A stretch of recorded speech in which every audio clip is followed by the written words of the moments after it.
When I was 2 years old, just looking up in the skies, I was like, how can I get there?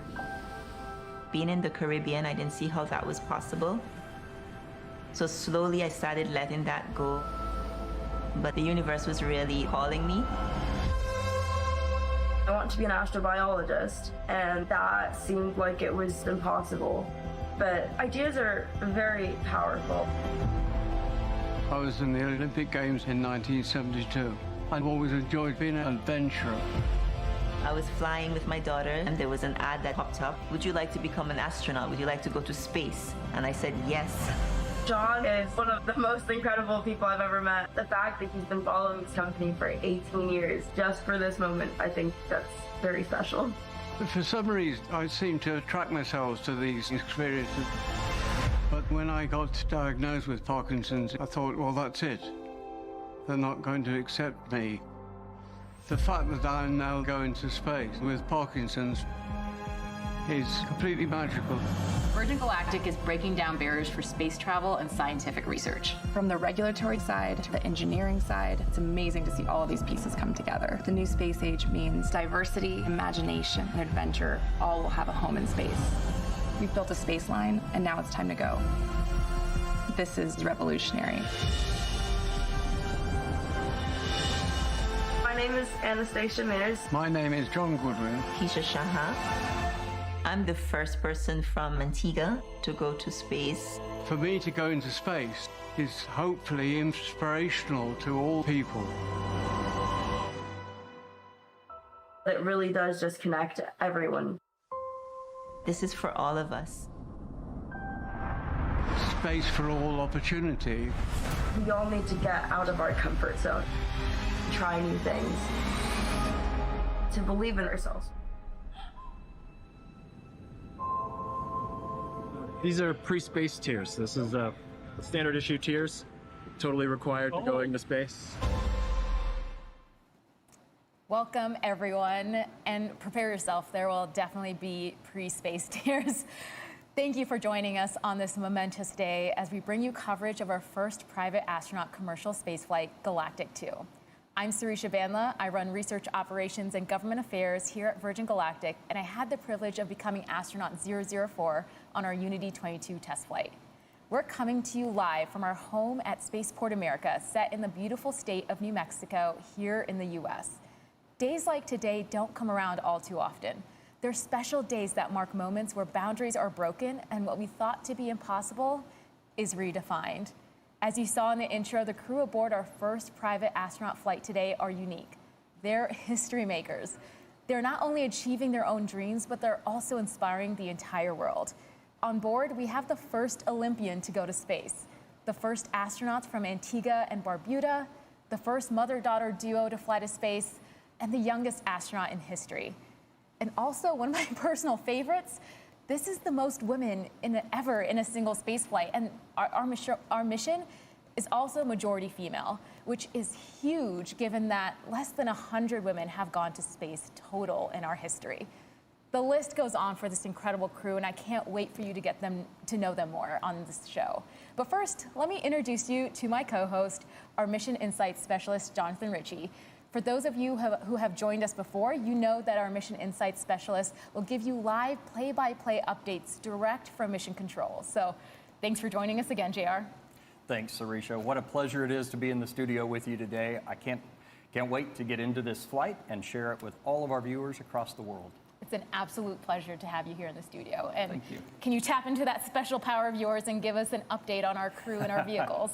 Yes, I can. So, as you can see, the vehicles are already airborne. We have, earlier this morning, observed a perfect takeoff from our runway here at Spaceport America with Eve, the mothership, piloted by astronauts Nicola Pacelli and Mike Masucci. Mothership Eve has completed the climb to launch altitude, which for today's flight is 44,500 feet. But in addition to that launch altitude, there's also a designated launch point within the airspace. Everything is looking fantastic. As I said, we're already at altitude. We're at 46,000 feet right now, and just a beautiful view you get from up there. I imagine our crew are taking it in, and they're preparing themselves as we get closer and closer to that big moment. Amazing. I can feel the anticipation, and I'm not even on board. Now, the individuals today on board bring with them a wealth of diverse motivation and wonderful stories that make them one of the most extraordinary crews to ever fly to space. And when I say it out loud, I really just can't help but feel immense pride. It's always been Virgin Galactic's core mission to broaden access to space, giving more people from all corners of the globe more opportunities to experience the wonder and awe of space travel. And today really feels like the start of something very special. Now, on board first, we have John Goodwin, an Olympian and one of the first Virgin Galactic ticket holders. He's waited 18 years for this. John is joined by Keisha Shahoff and Anastasia Myers, a Caribbean mother-daughter duo who won their seats in a draw that raised funds for nonprofit Space for Humanity. These three remarkable individuals show that the barriers that once existed to becoming an astronaut are being broken down. Now, to date, fewer than 700 people have traveled to space. And not only that, but the rich diversity of humankind is still really truly to be represented. And we're here to change that, beginning with an 800-strong community of future astronauts that come from astonishing 60 different nations across the globe. And some of them will be the first of their nation to experience space. And that is certainly true of today. And I know we have a lot of future astronauts joining us from around the globe here on our live stream. So a huge shout out to all of our future astronauts in that incredible community. You know, Sarisha, that's what I really love about Virgin Galactic. We're allowing people that chance to realize the dream of going to space, a dream that I hope to realize myself one day. I know you'll get to space one day, JR. I'm excited. Now, as I mentioned earlier, Keisha and Anna will be the first ever Antiguan astronauts. Now, historical occasions like this bring communities together. The whole island is celebrating this milestone, including guest Prime Minister Gaston Browne and Virgin's founder, Sir Richard Branson. And we're going to go live to Antigua, where our very own astronaut 006, Christopher Huey, is at the celebration. Chewie, what's it like over there?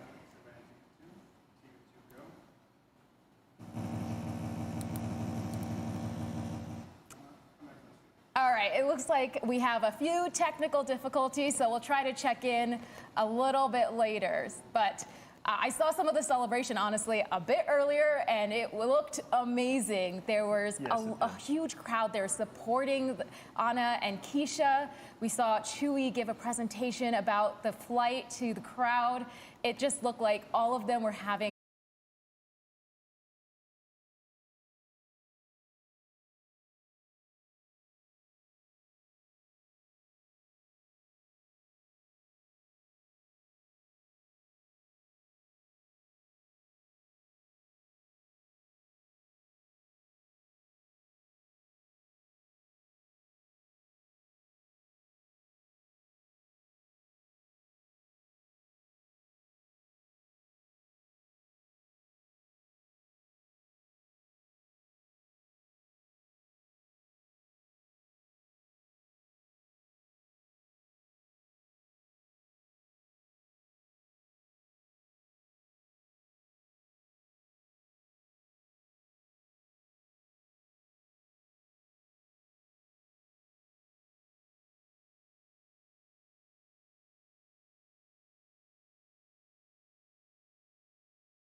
with Parkinson's, I thought, well, that's it. They're not going to accept me.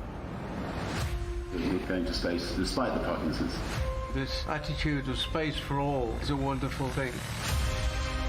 Hearing his story makes me realize I'm going to be sharing this mission with such an amazing human. To space. This opportunity is completely unreal. For me to go into space and defy Parkinson's is hopefully inspirational to all people.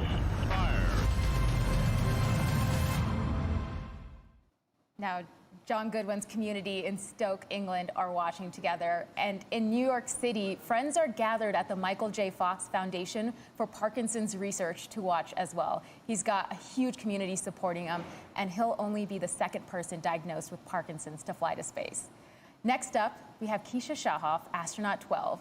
Keisha won 2 seats through a philanthropic fundraising sweepstakes benefiting Space for Humanity, a nonprofit organization. Their mission to send more diverse humans to space and change perspectives resonated with Keisha and encouraged her to enter. Let's take a look at Keisha's journey. In my dreams, I'm always flying. 3, 2, 1, release. I've lived all my life by the water, but I feel more connected in the air. My first interest in space really started when I was 2 years old, just looking up in the skies. How can I become an astronaut? Being in the Caribbean, I didn't see how that was possible. So slowly I started letting that go. But the universe was calling me.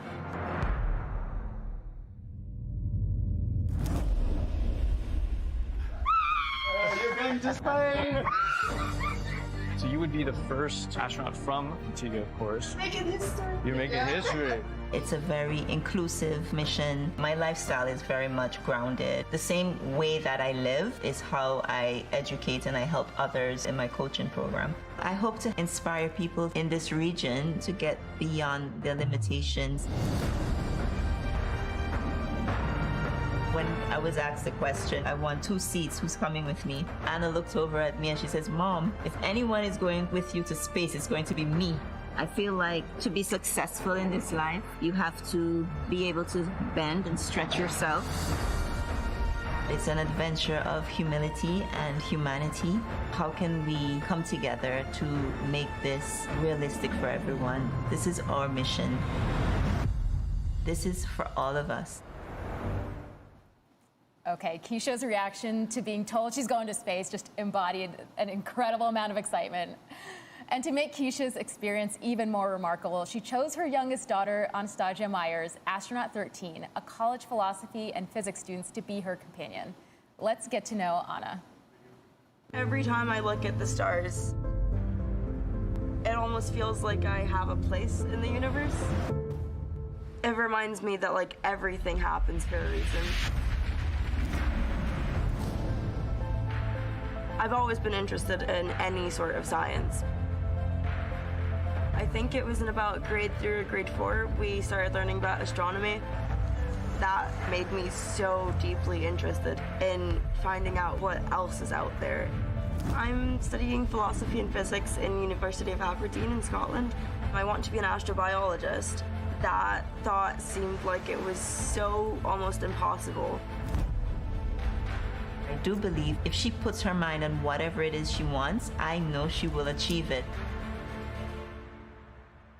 Hi, Anna. You and your mother are going to space. Anna, we won! I know I am very young. There's so many other people like me wanting to do something involving space and don't think that they actually have the opportunity to do that.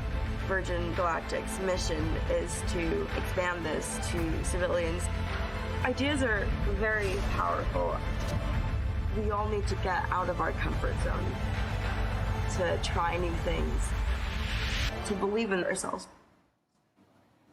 I mean, when I said this crew is incredible, might have been an understatement. They're absolutely extraordinary. Yes, they are. Now, I've heard that we have our feedback from Antigua, so let's check in with Chewy on the celebrations.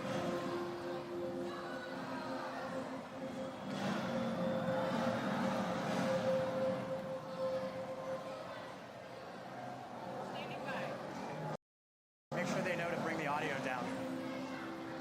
Latimer, who has logged more than 6,700 hours in her 32-year flying career. Kelly also operates as our Senior Director of Flight Test.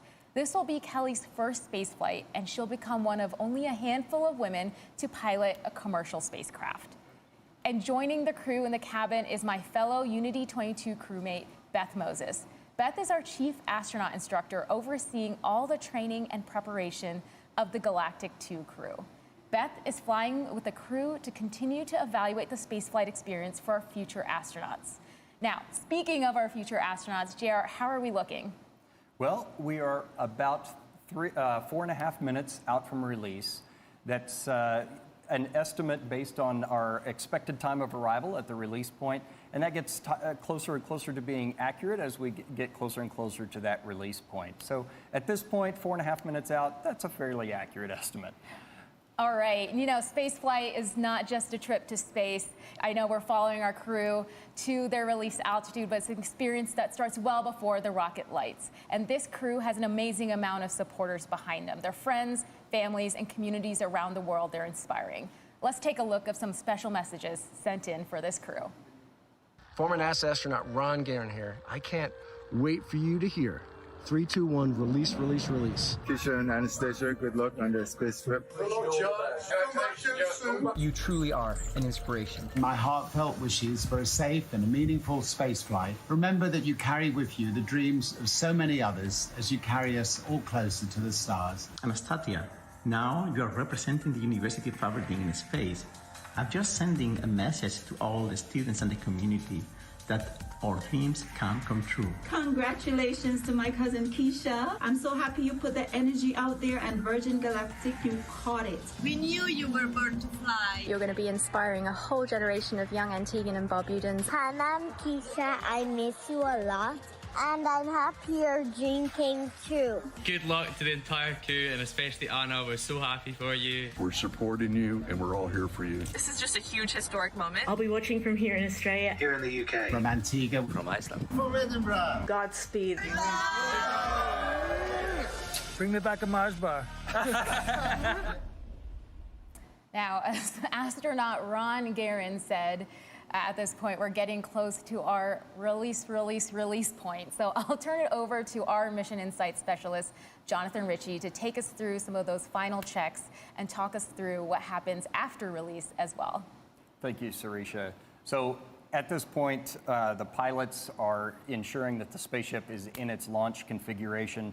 You know, after I just said we're that time estimate's pretty accurate at this point. Well, we went and adjusted it. So we're about 3.5 minutes out right now and currently conducting our L-4 checks. That's a series of checks that we accomplish at designated points on our flight profile to ensure that the spaceship is go for launch. This is also when Spaceship Unity will isolate its air supply from Eve and prime the rocket motor by opening the backup oxidizer valve. Once these actions are complete, the pilots will seek clearance for release from the MCC, that's shorthand for the Mission Control Center. The MCC team consists of experts across various departments and disciplines within the company, and they're verifying these checks with our crew every step of the way. For me, this is where I really start to feel the anticipation building and get excited. I can only imagine what it'd be like to be on board right now. This is really the time when the anticipation builds. All you're thinking about is that release point and getting into that boost, and honestly, getting into space. It's gonna just it's so exciting. And I just heard the L-4 checks are complete. So as you just mentioned, that release point, right after that, the crew lights the rocket motor, and Unity's trajectory to space starts in that horizontal release position before turning towards space, a maneuver that we refer to as the gamma turn. And then the rest of the rocket motor burn occurs in the vertical. We're now 2 minutes out from release. The rocket motor boost was one of my favorite parts of the flight. Seeing the Earth drop away and seeing space come into view is just absolutely exciting. And of course, our vehicle gives our customers the best view of Earth with the amount of windows we have. Yes. So we are go for release on time. That's about 1:40 from now. As you mentioned, that view from Earth, when the rocket motor burn is completed, the pilots will command the ship to feather. That's rotating the tail and the aft section of the wing up to about 60 degrees. And that starts a backflip maneuver for our spaceship. And it orients the vehicle such that all of those windows overhead are providing just a fantastic view for everyone on board to be able to look down at the Earth below. All right, so we're about 1:10 away from release at this point, 1 minute. And I can see the crowds in Antigua, and they're excited. I can see the crowds here at Spaceport America getting ready to cheer our crew on their ascent to space.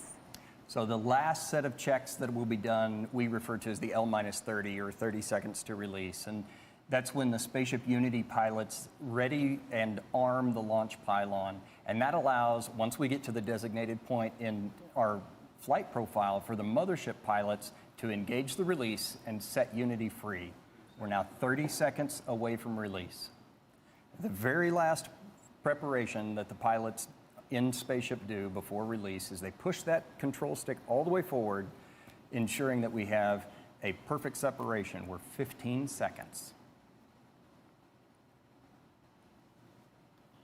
10.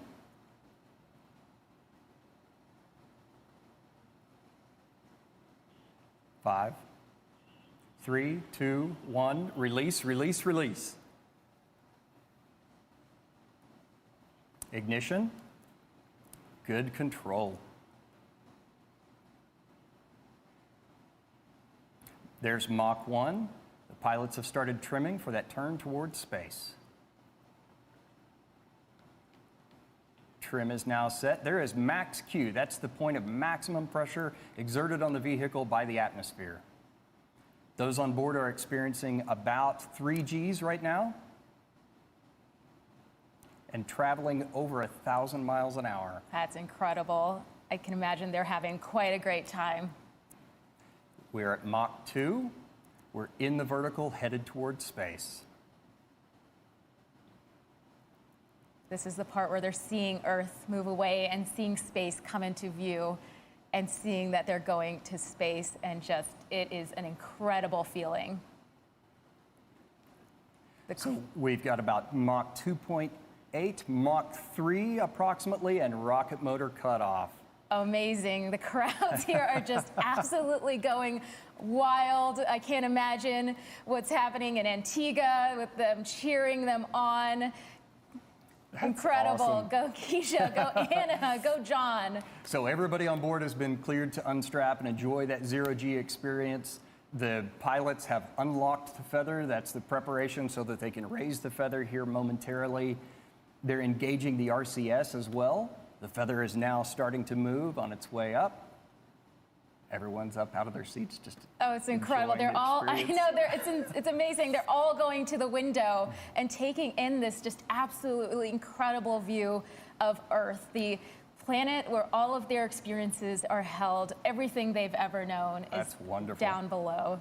The feather is all the way up. We have a predicted apogee of about 289,000 feet. That is amazing. Our crew looks like they're having an absolutely incredible time, and they are officially astronauts. Welcome to space. Woo! Congratulations to John, to Keisha, to Anna on becoming astronauts today, and a special congratulations to our Unity pilot, Kelly, for her first space flight. And welcome back to space, CJ and Beth. And the vehicle is oriented in that backflip, or that upside down maneuver from our perspective. And you can see them just enjoying that view of the Earth below. Man, it's just incredible. I can see that they just can't take their eyes away. And it's, you know, it's hard for us to describe. We can obviously see they're having just an incredible time in space, taking in the views, but it's an experience.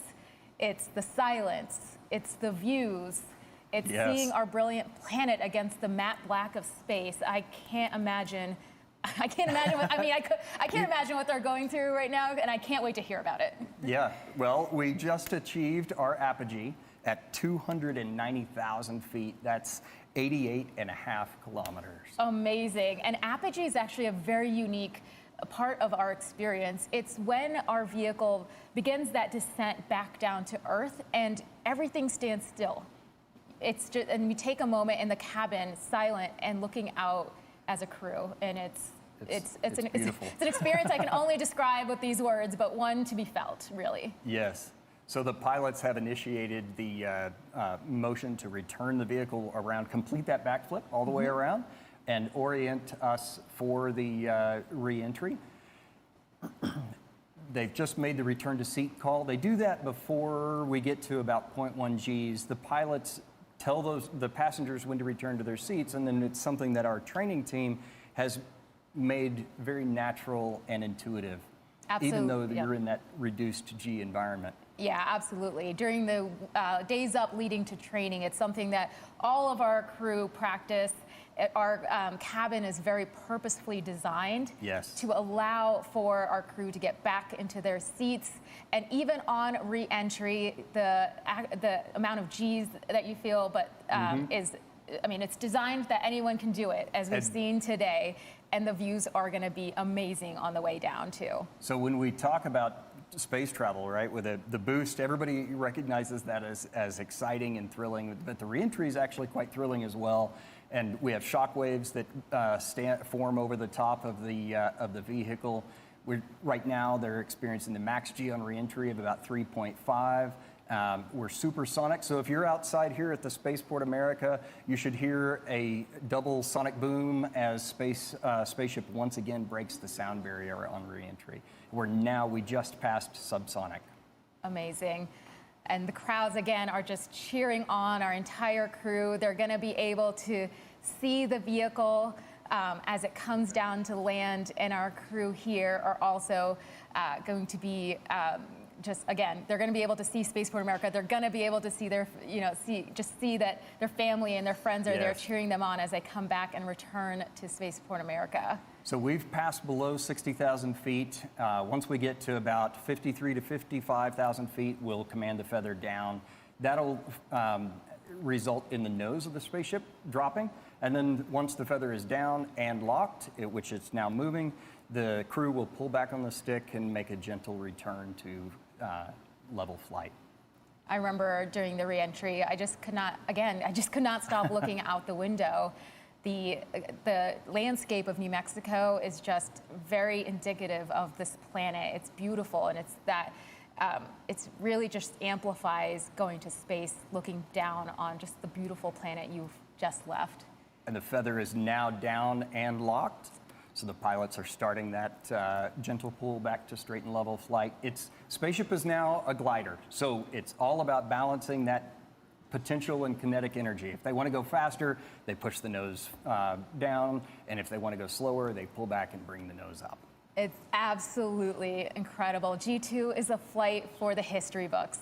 The crew on board are on the leading edge of broadening space access and are taking the first steps in hopes that others may find it easier to follow their lead.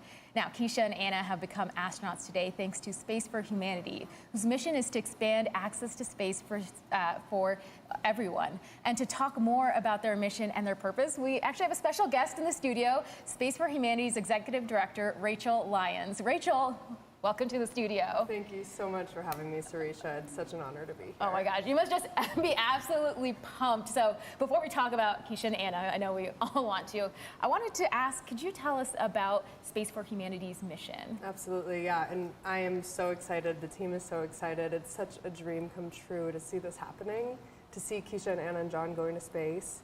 I'm like pinching myself here watching this whole thing come to fruition. And so Space for Humanity, we're a nonprofit organization founded by Dylan Taylor, who's a space investor and founder and CEO. And our mission, as you have been mentioning, is to sponsor people from all over the world to go to space. Yeah. Also, as you guys have both been mentioning, when people go to space and they look back down at our planet as this interconnected, fragile, beautiful, finite planet, it changes a person's perspective forever. Yeah, as you spoke about so beautifully, yeah. And so we're really passionate about giving that perspective to as many people as possible by sending people who can be representatives for different areas and nations and places that haven't necessarily had exposure to this. And then so they can come back down and be that for the people from their country, the people in their communities. Yeah, I mean, could you talk a little bit more about that? What impact do you see your citizen astronauts having, or what impact do you hope that they'll have upon return to Earth? Yeah, so we've sent 2 people to space so far. Of course, we're so grateful for this partnership with Virgin Galactic to send Keisha to space, and then more soon. That no announcements yet, though. And so, in terms of the impact that we hope that they have, I would say that it's different depending on the person, and we can't predict what that is. But what we're looking for is people who are committed to making a difference in their communities, people who have a track record of success, people who have a track record of doing things that make a difference in the world, people who are natural leaders. And so the hope is that each of them come back down and make a difference in a way that's true for them. And like I said, we can't predict that. It's not prescriptive. And depending on the cares and the passions of the individual, it'll look different. Absolutely. And so that's the cool thing about Keisha and Anna going to space and just watching, the people that are impacted and their unique message that Virgin Galactic has done such a beautiful job of capturing. It's just amazing to watch. Yeah, I mean, actually, speaking of Keisha and Anna, you've seen their journey from when they were selected. You were there. Yeah. So maybe you could talk about, being there, Keisha's reaction to her journey, training for spaceflight, being here on site, and then you saw her go to space. What impact have you already seen that journey make? Yeah, so we were there just about 2 years ago, a little bit less than 2 years ago now. Myself, Richard Branson, some other Virgin Galactic team members, and other people that were part of the campaign. And so I had the honor of going to Keisha's house, and we knocked on her back door, and we surprised her. And Richard Branson's face just, greeting her when she opened the door. That's where we saw the screen. Yeah, exactly. That's you saw in person. Exactly. And so, that was a dream come true, because that was the first time we had ever given someone a ticket to space. And so to watch this now 2 years later, and also to watch the impact that she's having on Antigua. I mean, I've been to a handful of space launches at this point, and I don't think I've ever met someone from the Caribbean at one of these space launches. And so now there's reporters, there's people from Keisha's community, there's people who are telling me what their flag means and what it means for them as a nation to have Keisha be going to space, Keisha and Anna. Yeah. It's incredible to watch, and she is an inspiration. They are both inspirations for so many different demographics, so many different groups of people, and as I've mentioned before, their messages are profound already, and they haven't even seen the Earth from space yet. Yeah, I mean, they represent such an incredible community. Of course, Antigua, Barbuda, Caribbean, mothers, daughters, college, university students, women. It's the boundaries they're breaking is just absolutely mind-blowing, and they're just the first. There's going to be many more. So I know you're eager to get back and cheer them on as they come into land, but anything you want to say just to close out and, just tell us about your excitement for Keisha and Anna landing and being there to cheer them on. Yeah, no, I mean, I guess all I'll say is I've had the pleasure of spending some time with Keisha. After we surprised her, she and her husband gave me a tour of the island for a day afterwards, and for her, this is like the biggest dream of her life. And she gets to bring her daughter on that too. And so I think that's what I will leave everyone with, is just imagining what it would be like for someone who's dreamed of this forever to get to go and have this experience and be cheered on by her entire community. It's absolutely incredible. I know you're going to be right there when they get back to give them the biggest hug. Yeah, definitely. Can't wait. Amazing. So, speaking of cheer, let's check back in Antigua with Chewy.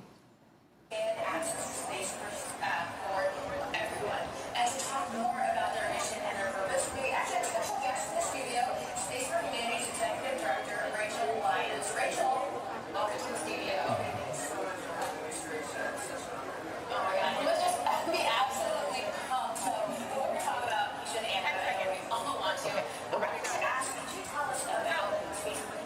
Sarisha, I'm here with the Prime Minister of Antigua and Barbuda, and we just witnessed something absolutely amazing. Prime Minister, what does this mean for Antigua and Barbuda?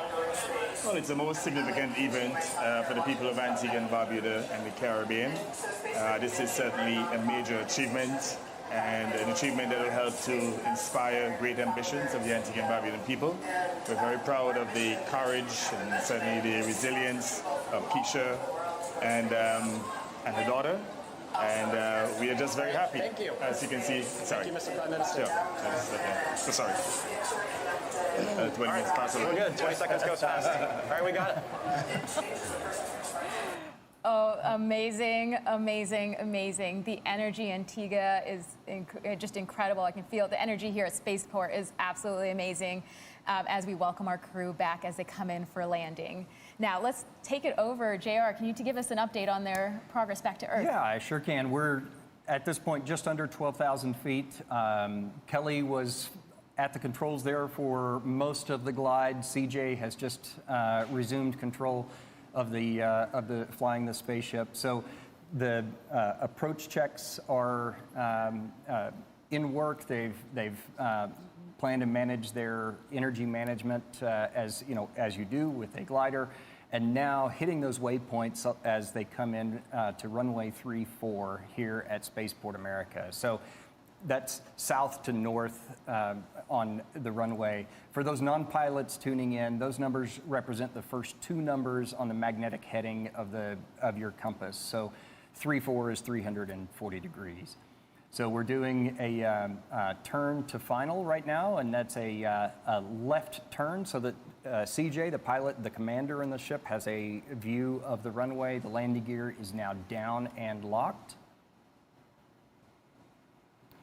And we're about 7,500 feet. Amazing. Again, I've said this before many times, but the crew have this incredible view, not only of the New Mexican landscape, but of our spaceport facility, which is this incredible facility where they spent the last few days bonding with their crew and training with their crew. So, of course, it holds a special part in their hearts, and they get to see that view on their way down. So we're 1,000 feet above the runway. The runway here is about 4,500 feet or 500 feet. Pre-flare, that's pulling the nose up and taking advantage of the ground effect. It's extra lift you get when you're close to the ground. We've crossed the threshold. That's the beginning of the runway.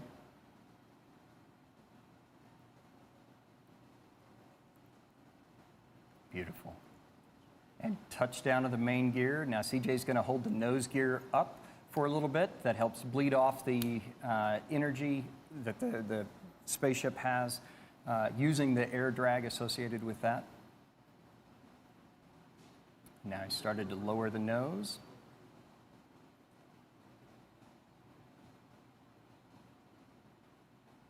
And the nose gear is now down. So at a designated airspeed, the pilots have the option to apply the brakes or not. They can let the vehicle roll to a stop. We have plenty enough runway here. They are applying the brakes today, so. We have 12,000 feet of runway here at Spaceport America. 12,000 feet of runway and 200 feet wide, so plenty of room. And full stop. Oh my gosh, amazing. That is absolutely incredible. What a beautiful landing. Congratulations to everyone on board. We saw beautiful flying from our Eve crew and brilliant work by our chase pilot, all of whom are still in the air right now. Thank you to everyone on the ground here at Spaceport America who made this day possible. Continue following us on social to hear more about our incredible astronauts and see more from this incredible flight.